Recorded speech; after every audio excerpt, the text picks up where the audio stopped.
tell it's a Friday. My brain's running at like half speed. Are we recording, Ms. Lafferty? Thank you so much, my dear. So,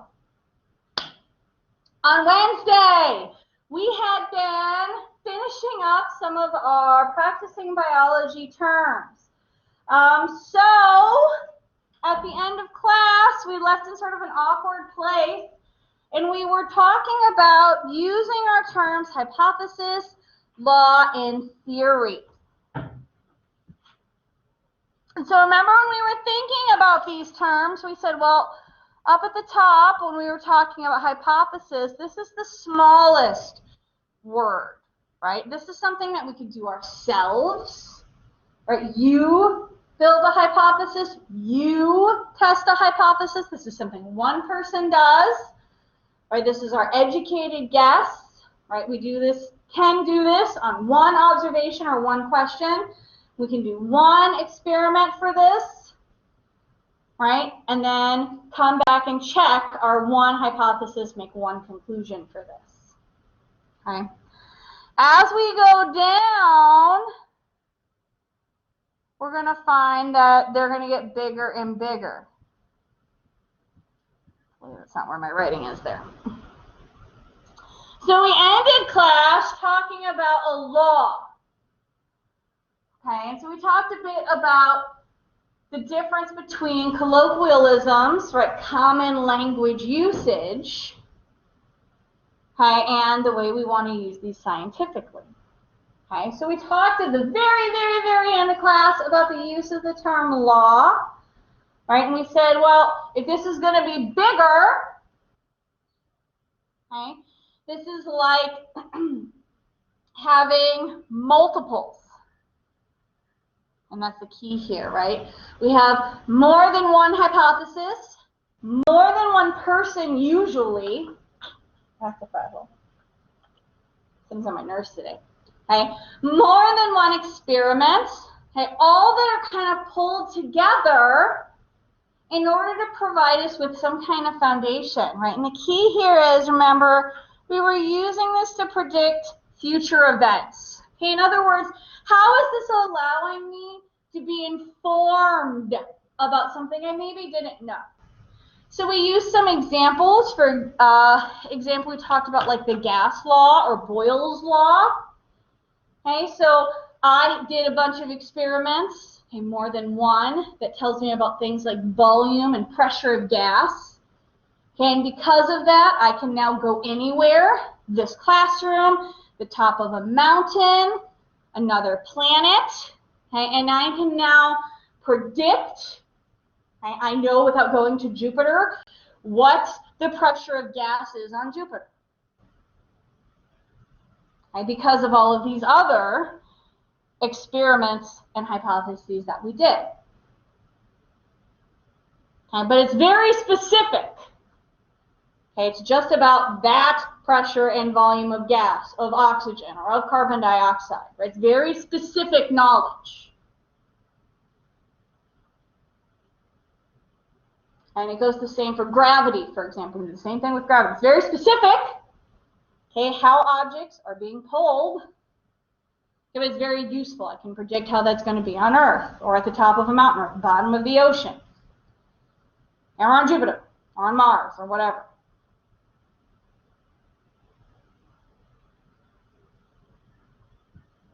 So it's very specific but useful knowledge.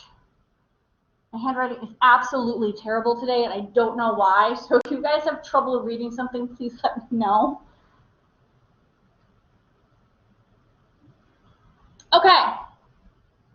Any questions about that? That feel good, what we left off on last week? Last week, in summary of where my Friday is. I'm all ready for week 3. Okay, so let's look at theory then. So remember, this is the biggest, and just like with law, how we don't want to think of like the colloquial version of law, we don't want to think about the colloquial version of theory, right? So we want to think very scientifically. This isn't, I have a theory, okay? So how can we make this, pardon me, bigger and more inclusive than what we just talked about. Look at that, wrote just below where I needed to be. All right, so the key here is more. Right, if this is going to be bigger than a law, okay, we need more work included into it. Okay, so we've got groups of laws and observations. So this is not something one person can do. This is not just a few hypotheses or a few experiments. This takes time, years, generations, usually, in order to pull this stuff together. We're going to get lots of exposure to this over the semester as we look at our different houses. So in this case, I would have many, many, many different people over many, many different years. And they're going to have many, many different questions all related to the same house, right? And they're going to have many different hypotheses. And they're all going to have then different experiments on those hypotheses, okay? In addition, hey, we may have many different laws that we can pull into here. Okay? So one of the first ones of these that we're going to experience in this class is cell theory. And we've already experienced this a little bit when we talked about this house. Okay? So we had things like all cells have to have a membrane. All cells have DNA in them. Cells are the smallest unit of living organisms. Okay? These are just 3 parts that make up cell theory. Okay, there are 3 very different important pieces that 3 very different people, okay, or groups of people probably working together found out with different questions, different hypotheses, different tests, in lots of different time periods. One of the very first things we found out about cells was found out in the 16 or 1700s. We discovered DNA in 1950. So things like cell theory span hundreds of years. So definitely not one person to make that theory come together. And we're still building an understanding of cells. So that theory only gets bigger as more and more people add their hypotheses, add their experiments and their knowledge to the vast understanding. And that's the real key here, is when we're talking about a theory, right, this is not specific. Right, our understanding of cells is big and broad. Right, this is really our inductive reasoning at its peak. Okay, I want to broadly explain what is the biggest understanding I can have. When I say I want to understand a cell, I don't just mean, right, James's one cell under his left fingernail. Okay? I want to know how all of your cells work. Right? And that'll help me understand how you grow. How can we tackle medicine? Right? How can we tackle living in space? Okay, our understanding in the broadest form allows us to apply this most broadly. Okay. So this is where that inductive reasoning comes in. Remember, the most evidence you have, the more things we can pull together.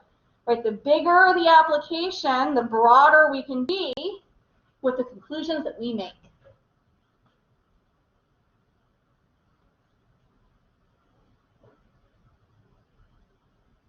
And that concludes our introductory unit. Are there any questions about anything that we've talked about up to this point? Nice dramatic finale, right?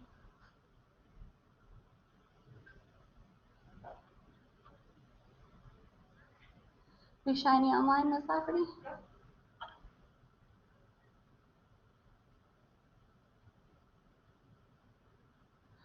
Okay, can you